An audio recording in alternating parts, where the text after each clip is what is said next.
সময় এই সিচুয়েশন ছিল না। আজকে দরিদ্রদেরও এরকম একটা হাই মার্কিং জায়গায় আছেন। এরা কি করছে, এরা এত দুর্নীতিতে নিমজ্জিত হয়ে গেছে, এরা নিজেদের কিছুটা ভারমুক্ত করতে দেখবেন, যেমন কিছু কিছু মানুষ মন্দিরে যায় না পুজো দিয়ে মাকে স্মরণ করে নির্বাচনে নামতে, এরা তরিত্তবদারকেও তরিত্তবদারের মন্দিরে যাচ্ছে যে স্যার আপনি আশীর্বাদ করুন যাতে আমরা জয়যুক্ত হতে পারি। অর্জুন বরাবর যায়, কুশল বিনিময় করে, উনি নিজে মুখে বলেছেন। পার্থ এবার নতুন গেছে, রাজ চক্রবর্তী নিয়ে গেছে। সন্দেশখালী সর্বশেষ নিদর্শন। আপনি কি মনে করেন সন্দেশখালীর সব লড়াইটা আমরা তৈরি করেছি, বিজেপি তৈরি করেছে, তৃণমূল কংগ্রেস তৈরি করেছে? না, সন্দেশখালীর লড়াই জনগণের মধ্যে স্বতঃস্ফূর্তভাবেই তাদের ওপর যে দৈহিক নির্যাতন, মহিলাদের ওপর যে নির্যাতন, যা আমরা ভাবতে আশ্চর্য লাগে। পশ্চিমবঙ্গে একজন রাজ্যের মুখ্যমন্ত্রী মহিলা, তার দল প্রতিদিন রাত্রি 9টার পরে সুন্দরী সুন্দরী মহিলাদের ডেকে পাঠাচ্ছে কিনা পিঠে বানাতে হবে, তারপরে কি হচ্ছে ভোর রাত্রিরে তাদের ছেড়ে দিচ্ছে। এই লজ্জা তো মুখ লুকানোর জায়গা নেই, কিন্তু আজকে মানুষ প্রতিবাদ করছে, সজ্জারিত হচ্ছে। নিশ্চিতভাবে আমি একদম আপনাকে বলতে পারি দায়িত্ব নিয়ে, ফেয়ার ইলেকশন হোক, যা আমাদের সময় আমরা করে দেখিয়েছি ফেয়ার। কারণ আমাদের সময় তো 42টা আসনের মধ্যে 19টা আসন পেয়েছিল তৃণমূল কংগ্রেস 2006 সালের পর। 2009 সালে যে পার্লামেন্ট নির্বাচন হয়, আজকে এদের সময় এদের টার্গেট হচ্ছে বিরোধীদের কোনো সুযোগ দেওয়া যাবে না, মানুষকে কোনো সুযোগ দেওয়া যাবে না, সমস্ত সুযোগকে কুক্ষিগত করতে হবে। সেই বন্ডে 6,500 কোটি টাকা পেয়েছে মোদি। আর একটা অঙ্গরাজ্যে সারা ভারতবর্ষে যে 23টা রাজ্য, তার মধ্যে একটা রাজ্য হচ্ছে পশ্চিমবঙ্গ, তার একটা রাজনৈতিক দল সরকার চালাচ্ছে, তারা পেয়েছে 1600 কোটি টাকা। আমাদের সঙ্গে রয়েছেন শ্রমিক নেতা সৌম্য চ্যাটার্জি। আচ্ছা, এই যে যখনই যার পোস্টার দেখছি বা বইয়েও দেখি বারাকপুর শিল্পাঞ্চল, তো আপনি কি মনে করছেন, সে তো সেই যুগ যুগ থেকে শুনে আসছি, কি মনে করছেন এই নামটা এখনো সুপ্রযুক্ত শিল্পাঞ্চল বলা? গত 13 বছর ধরে যা দেখছি তাতে এটা শিল্পাঞ্চলের একটা ফসিল। কারণ আমাদের এই সাব ডিভিশনে 25টা চটকল, যার মধ্যে প্রায় 15 থেকে 16টা চটকল বন্ধ। মূলত রেল ওয়ার্কশপ আর চটকল নিয়েই এই অঞ্চলের শিল্পাঞ্চল। এই সাব ডিভিশনকে ঘিরে কোথাও ছোট ছোট কয়েকটি কারখানা, তাও বলা যায় যে নৈহাটিতে ঋষি বঙ্কিম যে হাব, সেই হাব তৎকালীন আমাদের রাজ্যের পরিবহন মন্ত্রী রঞ্জিত কুণ্ডু, তার বদান্যতায় অত্যন্ত সুচারুরূপে মানুষকে কনভিন্স করে 100 একর জমি অধিগ্রহণ করে শিল্প হাব করেছিলেন। তো সেই শিল্প হাবের অবস্থাটা কি? ওই অঞ্চলের যে শিল্প 100 একরের মধ্যে যে পোর্শনটায় হয়েছে ছোট ছোট শিল্প, সেগুলো চলছে। কিন্তু বারাকপুর সাব ডিভিশন উত্তর 24 পরগনা জেলার অন্যতম একটা সাব ডিভিশন, যার শিল্প পরিবেশ ছিল চটকলকে কেন্দ্র করে এবং কাছেমারা ওয়ার্কশপকে কেন্দ্র করে।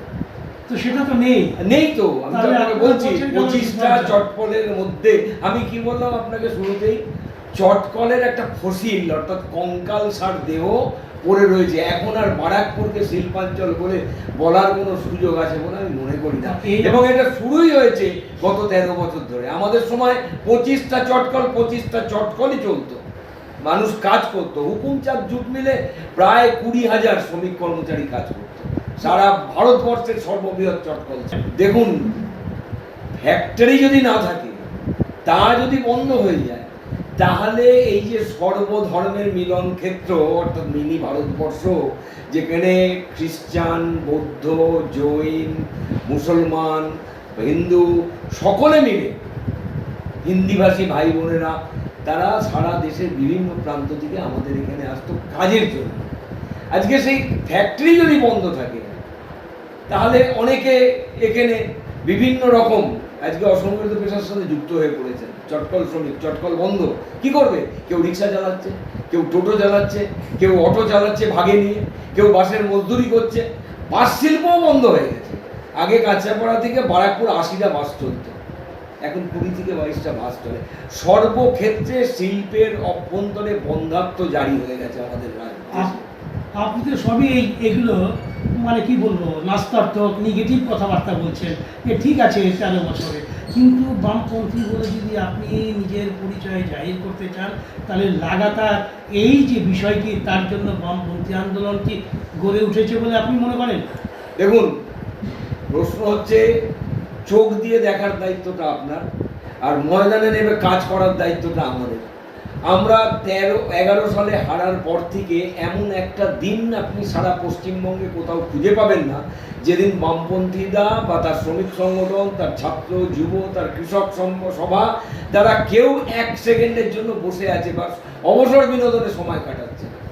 আমরা রাস্তায় আছি, আমরা গ্রামে কৃষকদের নিয়ে, খেত মজুরদের নিয়ে প্রতিনিয়ত কৃষি ঋণ মুকুব, হারে ভর্তুকি, এইসব প্রশ্নে সর্বভারতীয় স্তরে যেমন আন্দোলন সংগ্রাম করছে, দিল্লি অভিযান করছে, আবার নবান্ন অভিযানও করছে শ্রমিক শ্রেণী, ছাত্র যুব মেহনতি মানুষকে নিয়ে বেকারদের কাজের দাবিতে, চটকল খোলার দাবিতে, ন্যূনতম মজুরির দাবিতে। আমরা বলছি সুপ্রিম কোর্ট সমকাজ সমবেতনের স্বীকৃতি দিয়েছে, অথচ আমাদের রাজ্যে তা নেই।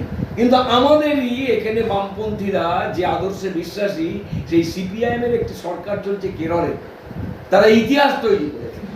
তারা 650 থেকে 700 টাকা দৈনিক মজুরদের, শ্রমিকদের বেতন দেয়, অসংগঠিত পেশার শ্রমিকদের বা অস্থায়ী মজুরদের। তাহলে এই যে বেসিক ডিফারেন্স, এই বেসিক ডিফারেন্স আপনি বলছেন না আপনারা কোথায় আছেন, নেগেটিভ কথা বলছেন। বাস্তব কথা বললে যদি আপনাদের মনে হয় নেগেটিভ, কারণ মিডিয়ার চরিত্রই এটা, মিডিয়া পরিকল্পিতভাবে বামপন্থীদের ব্ল্যাক আউট করে রেখেছে। কারণ একদিকে তৃণমূল টাকা দিয়ে তাদের মুখ কিনেছে, আর একদিকে মোদি তার টাকা দিয়ে তাদের প্রচারের মুখ তৈরি করেছে। ভাবতে পারেন এই যে বন্ড, ইলেকশন নাম করে যে বন্ড, সেই বন্ডে 6,500 কোটি টাকা পেয়েছে মোদি।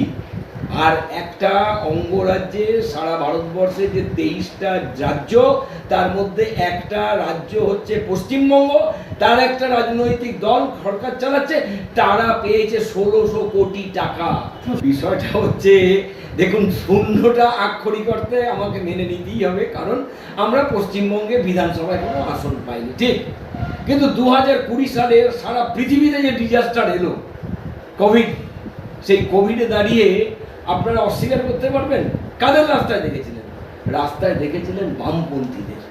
মানুষের আস্থা অর্জন করেছিল, আস্থা অর্জন করেছিল বলেই 2024 সালের যে পঞ্চায়েত, 23 সালে যে পঞ্চায়েত নির্বাচন হলো, যখন মানুষ এগিয়ে এলো ভোট দেওয়ার জন্য, এই মমতা ব্যানার্জির সরকার মোদী সরকারের সাথে কনাইভেন্স করে 59 জন মানুষের প্রাণ কেড়ে নিল। ভোট সমাপ্ত হলো, ভোটের বাক্স লুট হলো, ভোটের বাক্সে প্রতিফলন ফললো বামপন্থীদের অনুকূলে। এসডিও, ডিএম, এসপি, বিডিওদের দিয়ে স্ট্যাম্পারিং করে ভোটের বাক্স পুকুরে ফেলে দিয়ে, ভোটের ব্যালট খেয়ে নিয়ে মানুষের রায়কে প্রতিফলিত হতে দিল না। নিশ্চিতভাবে আমি একদম আপনাকে বলতে পারি দায়িত্ব নিয়ে, ফেয়ার ইলেকশন হোক, যা আমাদের সময় আমরা করে দেখিয়েছি ফেয়ার, কারণ আমাদের সময় তো 42টা আসনের মধ্যে 19টা আসন পেয়েছিল তৃণমূল কংগ্রেস 2006 সালের পর। 2009 সালে যে পার্লামেন্ট নির্বাচন হয়, আজকে এদের সময়, এদের টার্গেট হচ্ছে বিরোধীদের কোনো সুযোগ দেওয়া যাবে না, মানুষকে কোনো সুযোগ দেওয়া যাবে না, সমস্ত সুযোগকে কুক্ষিগত করতে হবে। আপনি দেখছেন না আমাদের বামপন্থী প্রার্থীরা যখন রাস্তায় রাস্তায় বেরোচ্ছে, এই মিডিয়া অস্বীকার করতে পারছে না। 10টা বিজেপিকে দেখালে, 8টা তৃণমূলকে দেখালে, 4টে দেখাতে হচ্ছে বামপন্থীদের। কিভাবে মোহাম্মদ সেলিম মুর্শিদাবাদে মানুষের সাথে সংযোগ রক্ষা করেছে, সুজন চক্রবর্তী কিভাবে জনসংযোগ তৈরি করেছে। মানুষের মধ্যে খিদে না থাকলে এইভাবে মানুষ বেরিয়ে আসে না, পায়ে হাত দিয়ে প্রণাম করছে। পায়ে হাত দিয়ে প্রণাম করাটা শ্রদ্ধার একটা নিদর্শন। আপনাদের টিভি দেখাচ্ছে, আপনাদের চ্যানেল দেখাচ্ছে। তাহলে আপনি এই যে বলছেন না কোথায় আমরা আছি, আমরা যদি প্রতিনিয়ত না থাকতাম, তাহলে মানুষের মধ্যে, ধরুন আজকে বন্ড চোখে এসেছে, এই বন্ডকে নিয়ে কারা প্রথম সুপ্রিম কোর্টে গেছে? সিপিআইএম পার্টি প্রথম সুপ্রিম কোর্টে গিয়ে কেস করেছে, এবং তার নির্যাস হিসাবে আজকে বন্ড সারা ভারতবর্ষে না, আপনি দেখবেন ওই সীতারামন, আমাদের যিনি অর্থমন্ত্রী, তার হাজবেন্ড বলছে ভারতবর্ষে না সারা পৃথিবীতে এত বড় স্ক্যাম হয়নি।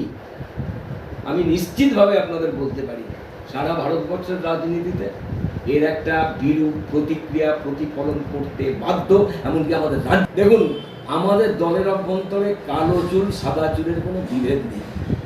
আজও বিমানদা আমাদের জলের প্রধান এবং সমস্ত বামপন্থী সহ গণতান্ত্রিক ধর্মনিরপেক্ষ দলগুলোকে নিয়ে সমন্বয় রক্ষা করে চলেছে। আর মাঠে ময়দানে মীনাক্ষী, শতরূপ, দীপশিতা ধর এরা লড়াইয়ের যে বুনিয়াদী শক্তি, সেই বুনিয়াদী শক্তিকে এরা আজকে নেতৃত্ব দিচ্ছে। দুইয়ের মেলবন্ধন ছাড়া এই জিনিস সম্ভব নয়। এক, আর নির্বাচনী প্রক্রিয়ায় বুথ স্তরে কাজ করা এবং তাকে তৈরি করার যে কথা বলছেন, আপনি বলুন তো কোনোদিন পুলিশকে নির্লজ্জভাবে একটা রাজনৈতিক দলের পক্ষে দাঁড়িয়ে কাজ করতে দেখেছেন?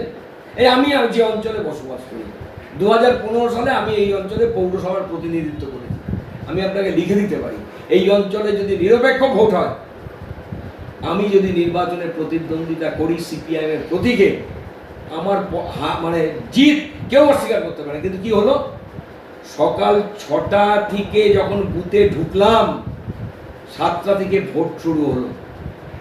সকাল থেকে এই বীজপুর থানার পুলিশ তাদের নেতৃত্বে সারা জেলা জুড়ে, সারা রাজ্য জুড়ে, সারা কাঁচরাপাড়া জুড়ে, হালিশহর জুড়ে এরা সকাল থেকে ভোট লুট করা শুরু করলো। আপনি এটা ঠেকাবেন কি করে? প্রশ্ন হচ্ছে, দেখুন প্রশাসনকে আমরা কি বুঝি? প্রশাসন হচ্ছে রাষ্ট্রীয় ব্যবস্থার একটা অংশ, যারা রাষ্ট্রকে রক্ষা করবে, মানুষকে রক্ষা করবে। সেই প্রশাসনকে যদি একটা রাজনৈতিক দল তার পক্ষে দাঁড়িয়ে উপঢৌকন দিয়ে এবং থ্রেট করে তাদের পক্ষে কাজ করায়, তাহলে তার জন্য যে মেশিনারি তৈরি করার, সেই মেশিনারি স্বতঃস্ফূর্তভাবে তৈরি হবে, স্বতঃস্ফূর্তভাবে। এটা আমি সিপিএম আমি তৈরি করব। মানুষের পিঠে যখন আঘাত পড়ে না, দেখবেন এই যে সন্দেশখালী সর্বশেষ নিদর্শন। আপনি কি মনে করেন সন্দেশখালীর সব লড়াইটা আমরা তৈরি করেছি, বিজেপি তৈরি করেছে, তৃণমূল কংগ্রেস তৈরি করেছে? না, সন্দেশখালীর লড়াই জনগণের মধ্যে স্বতঃস্ফূর্তভাবেই তাদের ওপর যে দৈহিক নির্যাতন, মহিলাদের উপর যে নির্যাতন, যা আমরা ভাবতে আশ্চর্য লাগে। পশ্চিমবঙ্গে একজন রাজ্যের মুখ্যমন্ত্রী মহিলা, তার দল প্রতিদিন রাত্রি 9টার পরে সুন্দরী সুন্দরী মহিলাদের ডেকে পাঠাচ্ছে কিনা পিঠে বানাতে হবে। তারপরে কি হচ্ছে, ভোর রাত্রিরে তাদের ছেড়ে দিচ্ছে। এই লজ্জা তো মুখ লুকানোর জায়গা নেই। কিন্তু আজকে মানুষ প্রতিবাদ করছে, সজ্জারিত হচ্ছে। আমাদের পার্টির নেতার নিরাপদকে জোর করে তুলে নিয়ে গিয়ে মিথ্যা কেসে দিল, কোর্টের কাছে ধোপে টিকল না, ধরা পড়লো। আজকে এফআইআর হচ্ছে আগামীকালের ডেটে। এ হয়। আর এই পুলিশ, এই প্রশাসন, এই যে নির্লজ্জতার ভূমিকায় অবতীর্ণ হয়েছে, অচিরে এটাও নিশ্চিতভাবেই প্রতিরোধের মধ্যে দিয়ে কাটিয়ে ওঠা সম্ভব হবে। যাক, আপনি প্রতিরোধ শব্দটি ব্যবহার করলেন। প্রতিরোধের যে কি ব্যবস্থা তৈরি হচ্ছে সাধারণ মানুষ বুঝতে পারছে না। আমি অন্য কথা বলতে চাইছি, এই যে বারাকপুর লোকসভা কেন্দ্র সারা ভারতবর্ষে একটা আলোচিত লোকসভা কেন্দ্র হয়ে দাঁড়িয়েছে। এইখানে শ্রমিক অধ্যুষিত অঞ্চল, আপনিও বলছেন শিল্পাঞ্চলের কথা, আপনিও বলেন ঐতিহ্যবাহী, কিন্তু এখনো পর্যন্ত কোনো বামপন্থী প্রার্থী নেই। কেন এত দেরি হচ্ছে, কেন পারছে না? তাহলে পরে আপনি এই ঐতিহ্যের কথা কি বলবেন? দেখুন, বামপন্থীরা বরাবরই সর্বভারতীয় রাজনীতিতে প্রাসঙ্গিকতা বজায় রেখে চলে এবং তার নেতৃত্ব দেয় সিপিআই। আমরা ভারতবর্ষে বিজেপিকে পরাজিত করো আর রাজ্যের অভ্যন্তরে মমতা ব্যানার্জিকে ক্ষমতাচ্যুত করো, স্বৈরাচারী শক্তিকে, এই স্লোগান প্রথম আমরা তুলি। পরবর্তীকালে কংগ্রেস নিশ্চিতভাবেই সারা দেশের ক্ষেত্রে এই যে আমাদের স্লোগান, এই স্লোগানের সাথে ধর্মনিরপেক্ষতাকে সামনে রেখে তারা আমাদের সাথে সম্পৃক্ত হয়েছে এবং বেশ কিছুদিন ধরেই, বিশেষ করে আমাদের যে রাজ্যে কংগ্রেসের সাথে আমরা একটা মানে নির্বাচনী সমঝোতা করে আমরা চলছি। সাথে জুটলো আইএসএফ, তারাও তাদের লড়াই সংগ্রামের মধ্যে দিয়ে বলছে তারা ধর্মনিরপেক্ষ দল।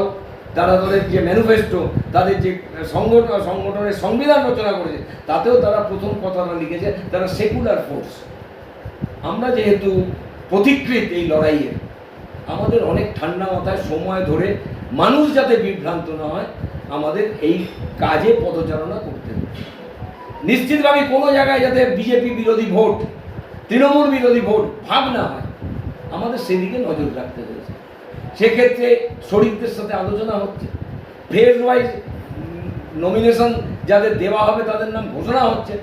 5টা-6টা সিটে এখনো আলোচনা চললেও আমার ধারণা আগামীকাল হয়তো তার পরিসমাপ্তি ঘটবে এবং নিশ্চিতভাবেই এই যে নির্বাচনী সমঝোতা হয়েছে, নির্বাচনী সমঝোতার বাইরে লড়াই হওয়ার কোনো জায়গা নেই, কোনো সুযোগ নেই। তৃণমূল বিজেপি তারা যতই প্রচার করুক, আমার বিশ্বাস আমাদের পার্টির সুযোগ্য নেতৃত্ব তারা এই সম্পর্কে ওয়াকিবহাল। দ্রুততার সাথে হয়তো আগামীকাল পরশুর মধ্যেই শ্রমিক অধ্যুষিত অঞ্চলের কথা ভেবেই শ্রমিক শ্রেণীর প্রতিনিধিত্বকারী একজন যোগ্য প্রার্থী তাকে বারাকপুর থেকে নির্বাচনের জন্য নির্দিষ্ট করবে। এদিকে এদিকে বারাকপুরের যে দুই প্রার্থী যাদের নাম ঘোষিত হয়েছে, তারা এই যে বিগত 5 বার যে সাংসদ, যে সিপিএমের সাংসদ তড়িৎ তোপদারের সঙ্গে দেখা করে এসছে, এর কি তাৎপর্য? দেখুন, তড়িৎদা সারা পশ্চিমবঙ্গে যতজন এমপি নির্বাচিত হয়েছিলেন তার মধ্যে one of the senior leader. 6 বার, মানে ভগ্ন পার্লামেন্টকে যদি আমি যুক্ত করি তাহলে 5 বার পরিপূর্ণ সাংসদ এবং 1 বার ওই যে সরকার তৈরি হয়েছিল স্বল্প দিনের জন্য, তাতে 6 বারের সাংসদ। এবং এই যে ধরুন বিভিন্ন ইন্ডাস্ট্রি, বিভিন্ন ফ্লাইওভার, বারাকপুরে বিভিন্ন প্রকল্প গড়ার ক্ষেত্রে তড়িৎদার একটা ইতিবাচক ভূমিকা আছে। আর অর্জুন সিং, আজকাল আপনারা অর্জুন সিংকে চেনেন হয়তো হালে, কিন্তু অর্জুন সিংয়ের বাবা একজন এই অঞ্চলের ন্যাশনাল কংগ্রেস, জাতীয় কংগ্রেসের পক্ষে আইএনটিইউসি নেতা ছিলেন, সত্যনারায়ণ সিং। আগেকার রাজনীতি এখনকার মতো এরকম মানে কলুষিত ছিল না, এরকম নোংরা ছিল না, এরকম বিভাজন ছিল না। কাছাপাড়ায় বিজয় বসন্ত নন্দী আমাদের পরিবারের সাথে তিনি অভিভাবকের দায়িত্ব পালন করেছেন। রাসবিহারী বাবু শাস্ত্রী আমাদের পরিবারের সাথে তাদের সাথে সখ্যতা ছিল। নকুল সুর, তারপর কালী রায়, সত্যদত্ত গুপ্ত, এরা কংগ্রেসের বুনিয়াদী শক্তি এইখানকার নেতৃত্ব দিতে এক সময়। সেই সময় এই সিচুয়েশন ছিল না। আজকে দরিদ্রদেরও এরকম একটা হাই মার্কিং জায়গায় আছেন। এরা কি করছে, এরা এত দুর্নীতিতে নিমজ্জিত হয়ে গেছে, এরা নিজেদের কিছুটা ভারমুক্ত করতে দেখবেন, যেমন কিছু কিছু মানুষ মন্দিরে যায় না পুজো দিয়ে মাকে স্মরণ করে নির্বাচনে নামতে, এরা তরিত্তবদারকেও তরিত্তবদারের মন্দিরে যাচ্ছে যে স্যার আপনি আশীর্বাদ করুন যাতে আমরা জয়যুক্ত হতে পারি। অর্জুন বরাবর যায়, কুশল বিনিময় করে, উনি নিজে মুখে বলেছেন। পার্থ এবার নতুন গেছে রাজ চক্রবর্তী নিয়ে গেছে।